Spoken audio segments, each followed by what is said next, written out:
Hello friends, कसे आहात सगळे? मस्त ना. तर आज मला बनवायचं होतं नवमीचा नैवेद्य. त्यामुळे मग मी सकाळी सकाळी घरातली सगळी कामं आवरली, घर मस्त असं स्वच्छ केलं, त्यानंतर आंघोळ केली आणि मग सुरुवात केली लगेच स्वयंपाक करण्यासाठी. कारण मला खूप सारा स्वयंपाक करायचा होता, त्यामुळे मी लवकरच सुरुवात केलेली होती.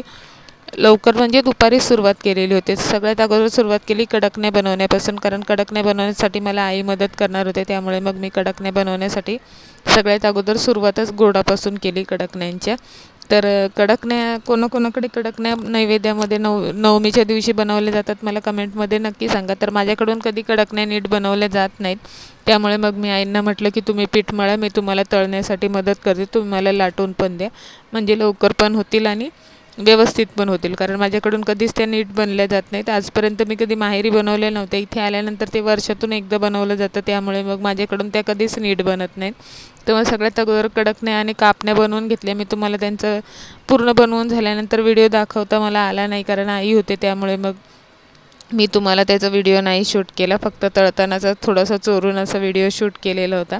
त्यानंतर लगेच चवळीची उसळ, मी तर कडकण्या बनवायला जेव्हा घेतल्या तेव्हाच मी चवळी शिजायला ठेवलेली होती, म्हणून मग लगेच चवळीची उसळ जी आहे थोडीशी पातळ अशी बनवून घेण्यासाठी सगळ्यात अगोदर त्याच कढईमधलं तेल कमी केलं, त्यामध्ये राई जिरं घातलं, तेल घातलं, तेल घातलं म्हणते, लसूण घातलं, त्याचबरोबर कांदा घातला, तो थोडासा लाल झाला. त्यानंतर थोडंसं खोबरं आणि मिरची वाटून घेतलेलं होतं, आवडधोबड वाटून घेतलेलं होतं. त्यानंतर त्याच्यामध्ये हळद आणि थोडंसं मीठ घातलं. अगोदर मी मीठ घातलेलं होतं, त्यामुळे मग जो बेसिक घरातला मसाला होता तोच घातला. जास्त मसाले पण घातले नाही, कारण उपवास सोडायचा होता हे मला सॉरी उपवास सोडायचा हे मला माहिती नव्हतं. तर मी जस्ट एक घरात जास्त मसाले आमच्या खाल्ले जात नाहीत, म्हणून मी थोडंसंच मसाला घालून बनवलेलं होतं. आणि मग लगेच त्याच्यामध्ये जी शिजवलेली आपली चवळी होती ती घातली आणि थोडंसं पाणी घातलं, जेणेकरून भातावर पण खाता येईल म्हणून थोडंसं पाणी घातलं आणि मस्त अशी तिला चांगली उकळी आणून शिजवून घेतली. थोडे वेळ शिजवून घेतले, जेणेकरून मसाले त्याला मस्त असे लागतील. तर थोडंसं पाणी घालून शिजवली, त्यामुळे मग ते खूप खूप टेस्टी झालेलं होतं. स्वयंपाकांना खरोखर सांगते, नैवेद्याचा प्रसाद आहे ना, आपण जेव्हा बनवतो तेव्हा आपल्याला त्याचं टेस्ट पण करायचं नसतं, पण त्याच्यामध्ये कधीच मीठ कमी जास्त होत नाही. तो एवढा छान बनला जातो ना, मला आजपर्यंत याचं रहस्य कळलं नाही. पण नेहमी माझ्याकडनं मीठ नेहमी कमी होतं, पण मी जेव्हा हे असे नैवेद्य वगैरे बनवते ना, त्याच्यामध्ये कधीच असं होत नाही की मीठ कमी झाले. नाहीतर इतर वेळी नेहमी सगळ्यांची कंप्लेंट असते की मीठ कमी आहे, पण नैवेद्य बनवल्यानंतर मी आजपर्यंतचा अनुभव आहे की मला कधीच त्याच्यामध्ये कोणी म्हटलं नाही की मीठ कमी आहे किंवा जास्त आहे. तर बघा, माझी चवळीची उसळ पण झाली. तर असं नियोजन करून स्वयंपाक केला ना की तो बरोबर पटापट बनवला जातो आणि त्याच्यामध्ये काही प्रॉब्लेम पण होत नाही आणि छानपैकी जास्त खूप सारे भांडे होत नाहीत. त्यामुळे मग आपण थोडंसं नियोजन करतच बनवलं पाहिजे. तर मी चणे पण भिजायला घातले नव्हते, तर मी आंघोळ केल्यानंतर भिजवले. फक्त 1 तास मी चणे थोडेसे कोमट पाण्यामध्ये भिजवले होते. आता चणे लगेच कुकरमध्ये त्याच शिजायला घालून घेते. फक्त याच्यामध्ये पण हळद आणि मीठ घालून फक्त चणे असे मस्त शिजवून घ्यायचे आहेत. बाकी मसाले वगैरे काही घालायचे नाही आहेत त्याच्यामध्ये, म्हणून मग मी थोडंसं हळद आणि मीठ घालून चणे पण लगेच दुसऱ्या साईडला शिजायला ठेवले, जेणेकरून कुकर पण थंड होईल आणि चण्यांना पण लगेच फोडणी देता येईल. म्हणून हे बघा, हळद आणि मीठ फक्त घालून चणे मस्त असे शिजवायला घेतले, कारण मला चणे शिजवण्यासाठी जास्त वेळ लागणार होता, कारण भिजले नव्हते. त्यामुळे मग मला जास्त वेळ शिजवायचे होते आणि कुकर पण थंड झाल्याशिवाय कुकर खोलता येत नाही. तर मी नेहमी कुकर थंड झाल्याशिवाय खोलत नाही, कारण त्याच्यामध्ये खूप रिस्क असते. त्यानंतर लगेच मी पीठ मळायला घेतलं, जेणेकरून पुऱ्या पण बनवून घेता येतील. म्हणून पीठ आहे ना, हे गव्हाचं पीठ जे आहे ते मळायला घेतले. त्यानंतर गोळे करून घेतले, पीठ पुऱ्या अशा लाटून घेतल्या. मी नेहमी एकटी असते, त्यामुळे मग मी असंच करते, 10-15 पुऱ्या लाटून ठेवते आणि लगेच मग ते तोपर्यंत तेल गरम होतं, त्यामुळे मग लगेच ते तळायला घेतल्या की मग ते 10-15 आहे ना, त्या मस्त अशा तळवून घेतल्या की जास्त गॅस पण वाया जात नाही आणि तेल पण जळत नाही आणि खूप छान अशा पुऱ्या बनल्या जातात. तर मला सगळ्यात जास्त आनंद झालेला होता, कारण माझ्या पुऱ्या एकदम मस्त अशा टम्म फुगलेल्या होत्या. प्रत्येक गृहिणीचा हाच आनंद असतो, तिची चपाती असो, भाकरी असो किंवा पुरी असो, ती अशी टम्म फुगली की तिला सगळ्यात जास्त आनंद होत असतो.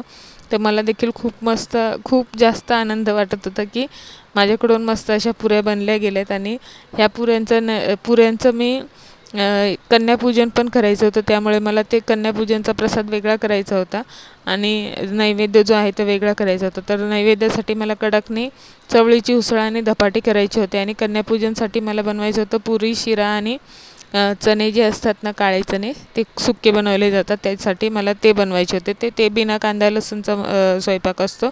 त्यामुळे असे मला दोन्ही वेगळं वेगळं करायचं होतं. त्यामुळे सगळ्यात जास्त टेन्शन होतं. कारण कसं होतं ना, गडबड असली की समजत नाही. पण माझ्याकडून असं चुकी झाली नाही की कांदा लसूणचा चमचा वगैरे पण एकामेकात गेला आहे, असंही देखील काहीच झालं नाही. खूप छान असं स्वयंपाक माझा झालेला होता आणि सगळ्यांनी ते खाताना एवढ्या आनंदाने खाल्लं ना, तेच सगळ्यात माझ्यासाठी खूप आनंदाची गोष्ट होती की खाताना कोणीही त्याला नाव ठेवलं नाही.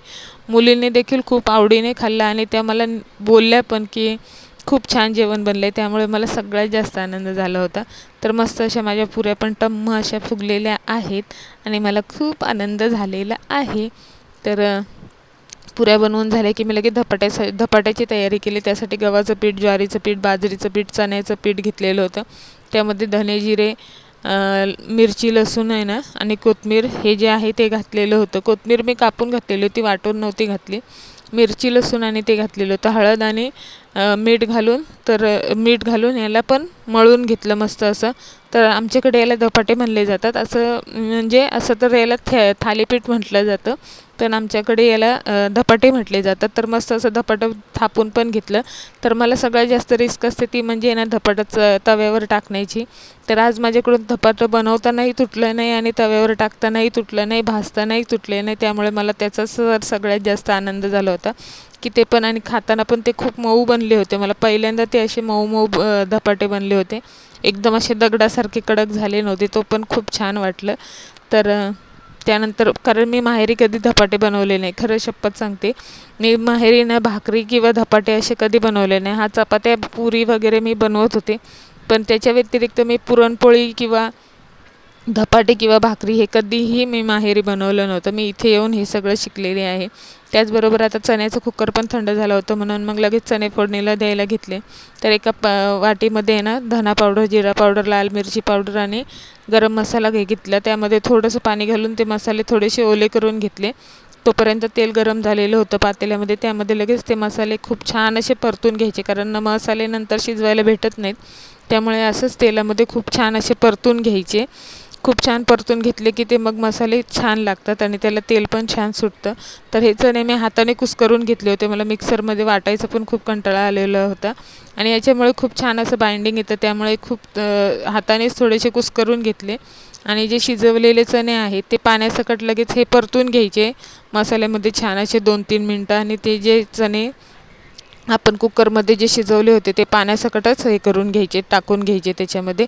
तर तोपर्यंत माझी लेक मला सांगायला आली होती की मी दरवाजा आहे ना झाडून घेतला आहे आणि मस्त अशी रांगोळी घातली आहे, तर तू येऊन बघ ना. तर मी तिला म्हटलं की थांब, मी थोड्या वेळाने येऊन बघते.